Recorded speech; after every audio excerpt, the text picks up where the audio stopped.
Please join me in welcoming Judge Bella Rubio.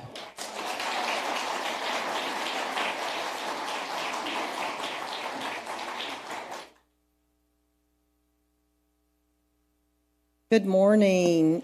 It's such an honor and a privilege to be a participant and a speaker in this beautiful venue. It's such a gorgeous venue, and I'm so thankful and grateful to the Hill Country Alliance, not just for giving me this wonderful opportunity, but for hosting this wonderful event today. And so I am a fourth-generation Texan, fourth-generation Real Countyite. Our county was founded in 1913.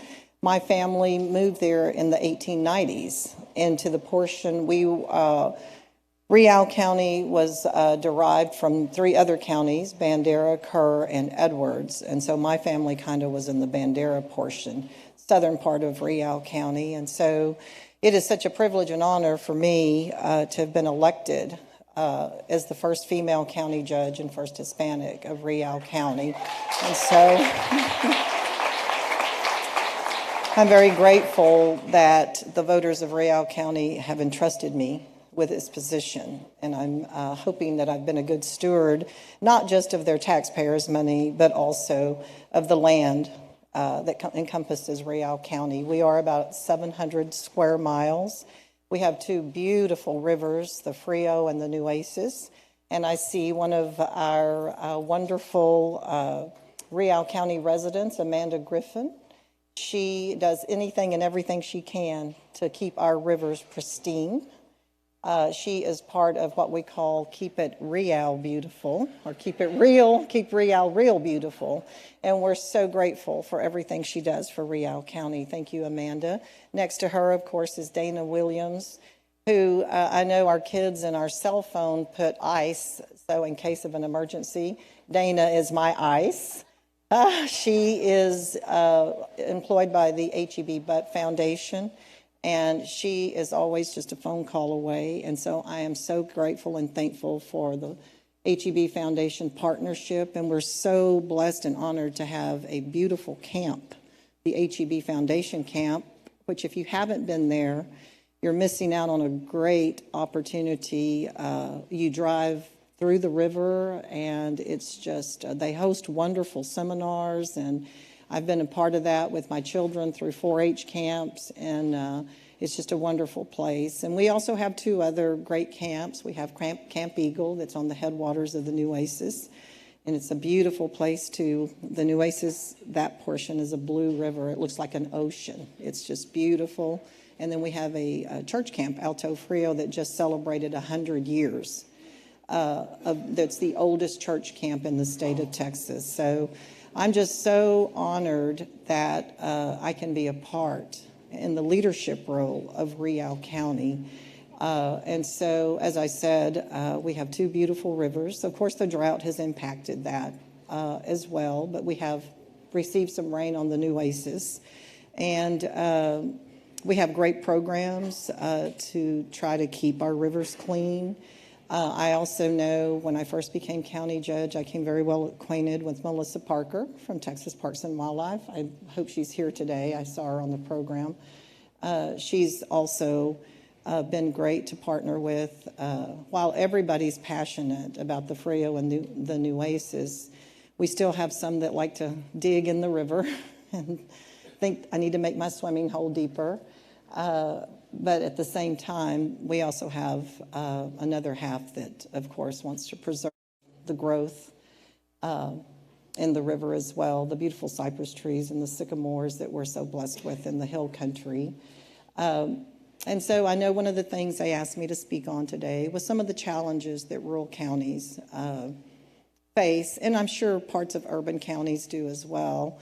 We do have a lot of broadband issues, connectivity issues. The pandemic, of course, made us so much more aware of that with our school districts. A lot of the students not having internet or Wi-Fi capability at home, either because of the demographics or affordability. While we basically just have two phone companies that provide internet. I think one of the electrical companies has now come on board But it was very challenging on our superintendents to go virtual. And, like everything else, it takes a lot of money to be able to do that. And so I know we are in the process of partnering with different, not just foundations, but the telephone companies, and trying to make that an easier avenue, not just for those on affordability purposes, demographic-wise. Sometimes we have some mindsets in Real County. While I love all the people in Real County, I know one of the telephone companies was having a little bit of issue getting an easement, a wider easement, to bury the fiber optic. And so they reached out to me and said, Judge Rubio, do you think you could call this landowner just to see if he would consider, because he's just denied us 3 times. And so I did. I knew him, and I called him, and he said, my cows just don't need internet. And so anyway, later on, after much conversation, he decided his cows could benefit from the internet. And so he gave the easement. But, we just don't think about things like that. And so that has played a major role in Real County, is broadband connectivity. And of course, I know while sometimes we do want to get away from cell phones at times, it can be challenging because of our demographics that we don't have cell phone service in certain areas that we do. And it impacts the safety and welfare of our residents at times, if they can't call the EMS. It's fun to be in a beautiful part on the side of a mountain, but then something happens and then you can't even make a phone call, or you have to drive several miles down the road and stand on one leg and think, oh, maybe I can get a text out. Our sheriff has launched a wonderful app, but you still have to have some type of cell phone service. So, and we've talked to AT&T, and our Congressman Chip Roy is wonderful about partnering with us. He's setting up a meeting with AT&T just to see if maybe they can put an extra tower in. And, then you have the choice.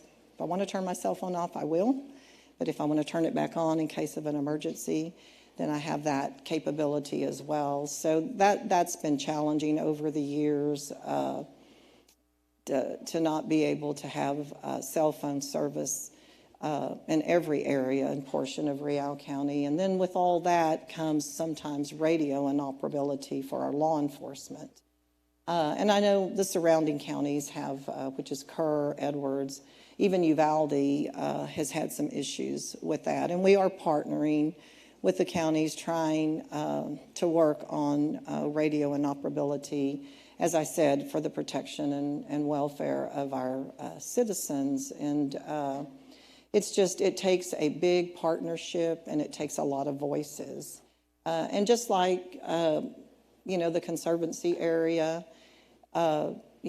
keeping the waters clean. I know Ms. Griffin can share different stories. Sadly, not everybody has the same feelings about the Nueces and the Frio that we do. And when the river's great, and we're a tourism-based county, and we love our tourists, but we want them to take their trash back and put it in a trash can and not just throw it in the rivers and or throw trash out on the road. And we do have a great partnership with TxDOT Adopt a Highway to keep it clean. I know a couple of times a year, I haven't participated over in the Nueces Canyon area, but in Leakey, which is the county seat in that area, from the city of Leakey to the Uvalde County line is 7 miles. And so we do walk that twice a year and clean up all the trash. And so I've been an avid participator in that, just trying to clean up the highways and keep them clean, because the Hill Country is a beautiful place to come. Real County is a lovely place, and as I said, we welcome visitors, and we have a couple of 100,000 when the rivers are flowing great that come in and out of Real County, and we welcome each and every one of them. But we want to also be presentable, and we want to have a nice, pristine, clean house, as I say, when our visitors come and then when they leave as well. And yes, let's see, I'm trying to think what else I can share about our beautiful county. I know another person that was with the Nueces River Authority that worked very hard, very diligently on the Nueces River side, especially, was Sky Louie. Don't know how many of you remember her. She was a wonderful advocate and did a lot, especially in the Nueces River part. She did love the Frio as well, and participated. There was I happened to live on the Frio River, and I remember being down there one Saturday, and I see this woman in a kayak coming down, and it was Sky Louie.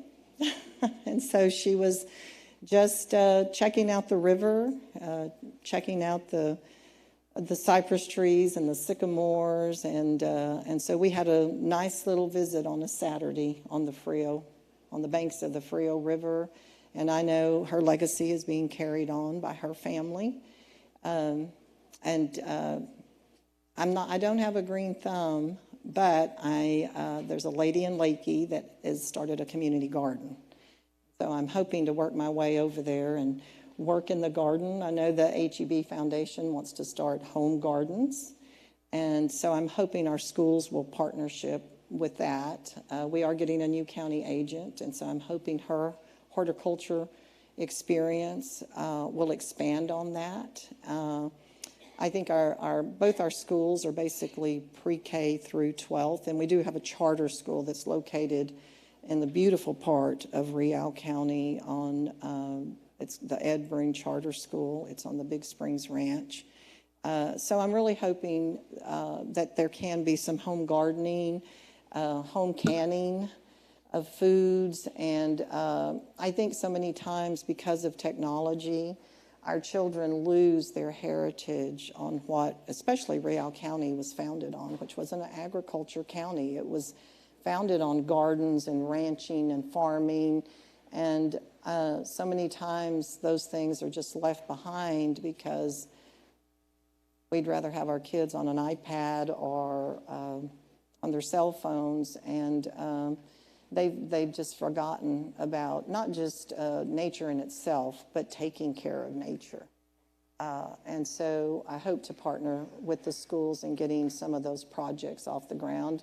We do have a vineyard over in Real County and on the Lakey side, and I know the owner of the vineyard. He's interested in partnering with the school and having the children come, not just tour, but do a little bit of learning and working in his vineyard and learning the dynamics of a vineyard and, of course, the production of the wine. And so I'm hoping all that can come to fruition in this next year, and we can go back to the basics of working the land and protecting the land. And as I said, because I know there's 254 counties, but I'm pretty prejudiced that Real County's at least in the top 5 of the most beautiful. Wouldn't y'all agree? And so we have so much to offer, but we also need to protect what we have to offer.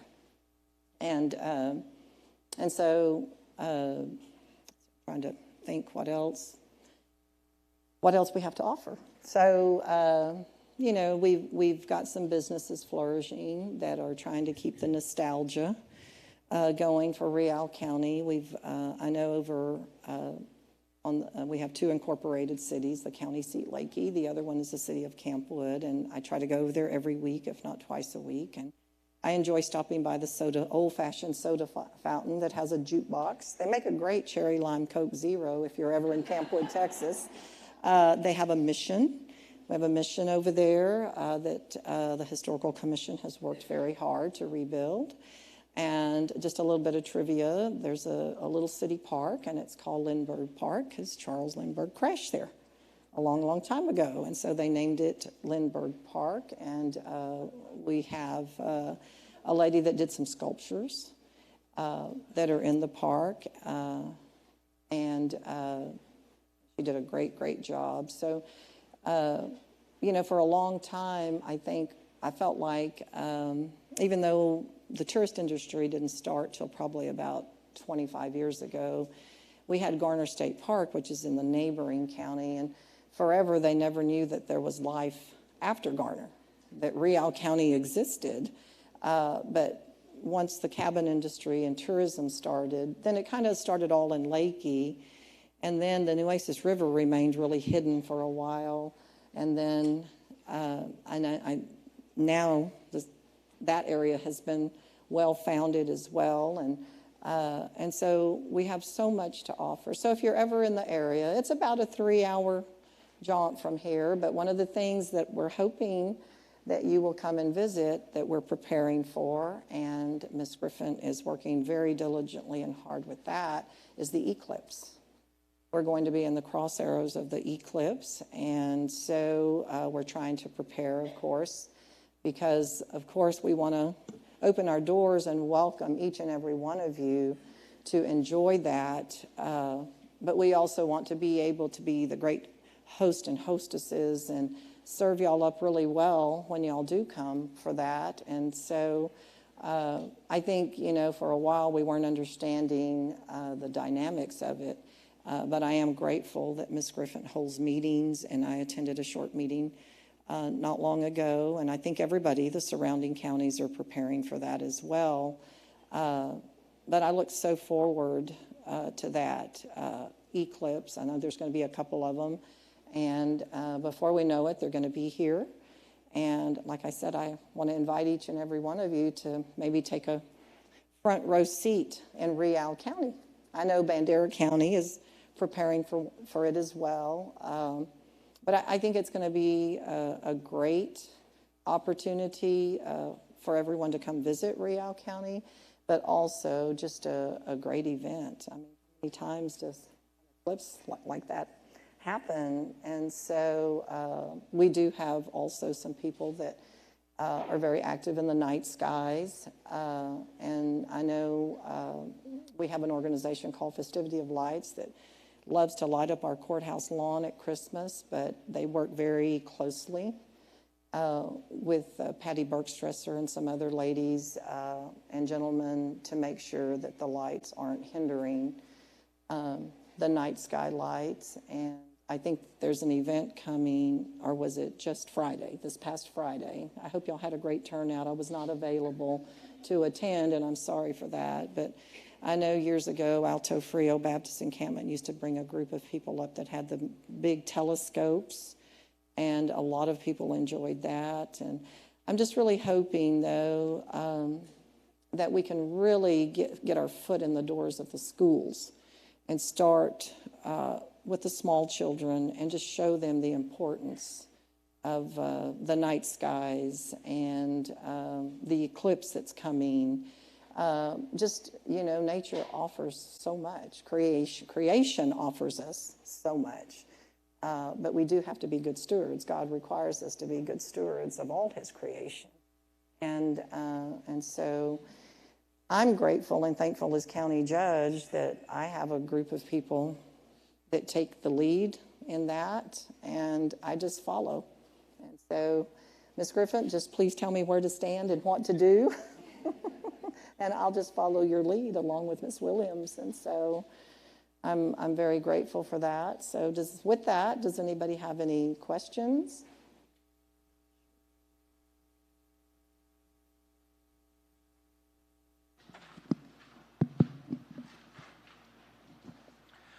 Are there any, are you suffering from population pressures, fragmentation of some of the legacy ranches?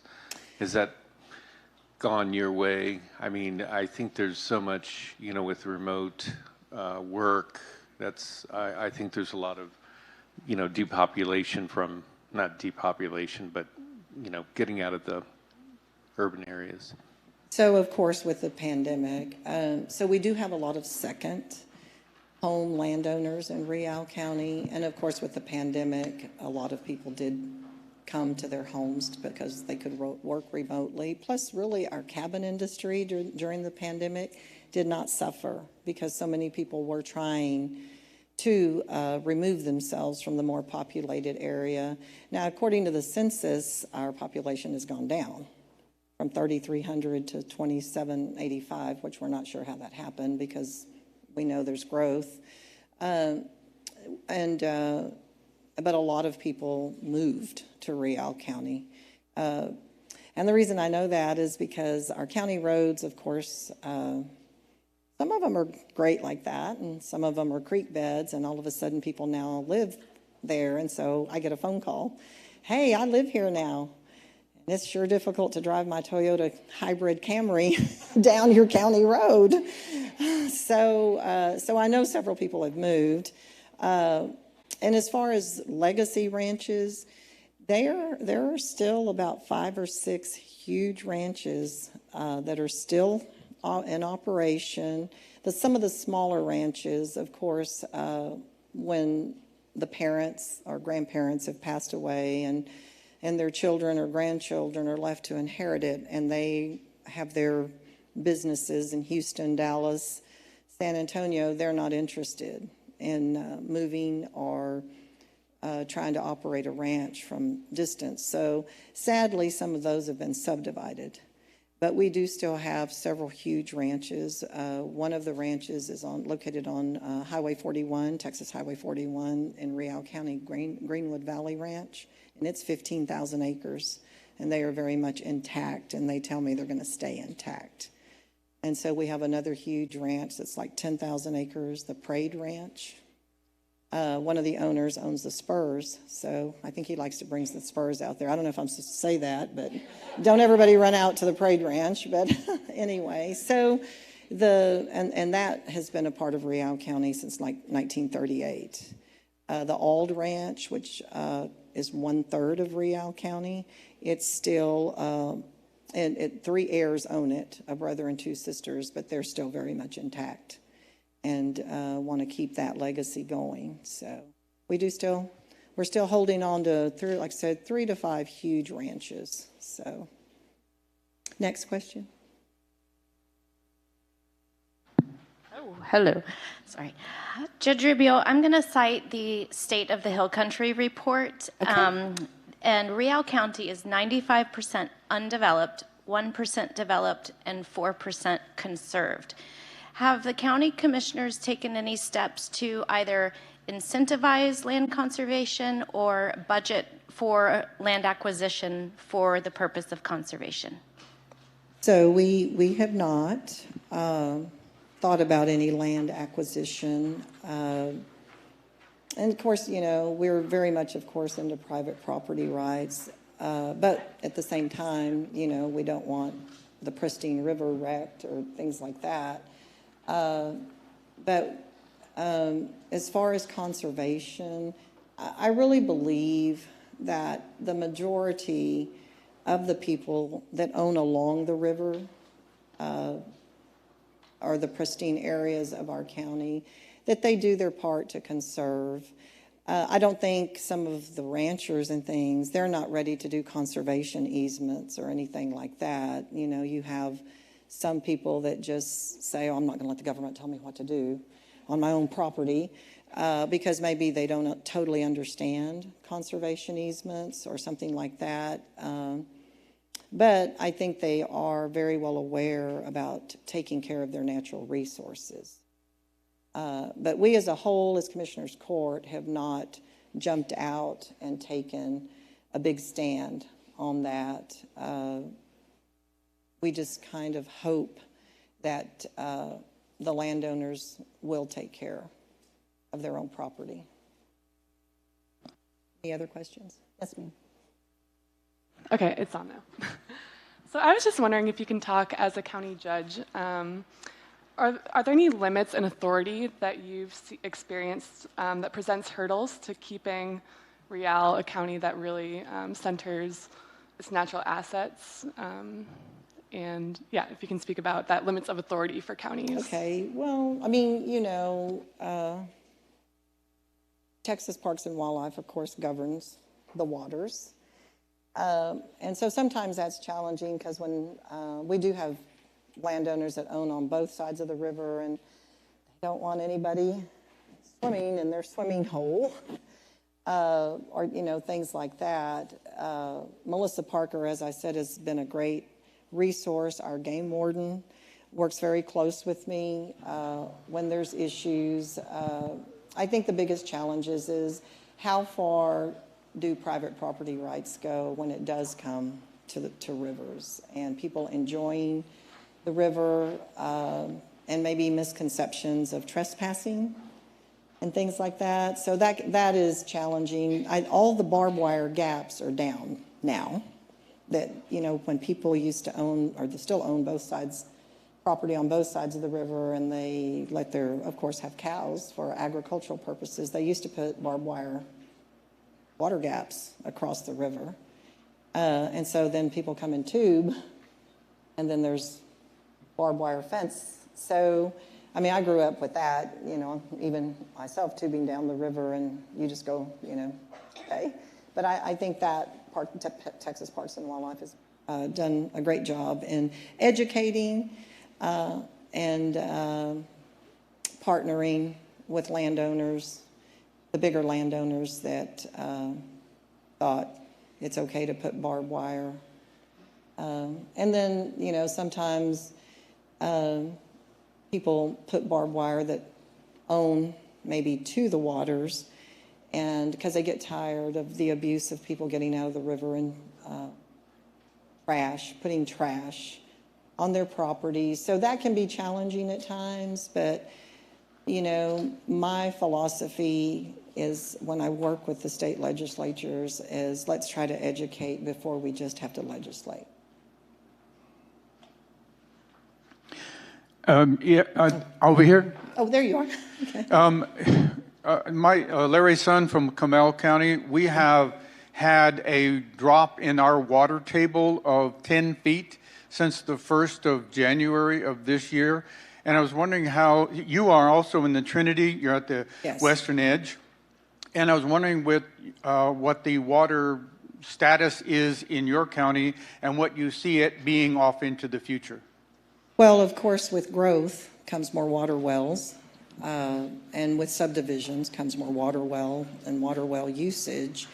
And so there were several people, because of the drought, that were forced to drill down to the Trinity. As far as on the Nueces part, the water tables have come up significantly because they've had a large, significant amount of rain, and the Nueces actually flooded. And so as far as the Frio, the water tables are still pretty low, but I believe that everybody has done their part in conserving water. I know the city of Campwood went to stage 5 restriction, which was pretty difficult for a while, but they've lifted that or backed off of that. The city of Lakey was at a 4 because they just had the double amount of wells. And so they're down to a 3. But a lot of people realized that we're in a drought.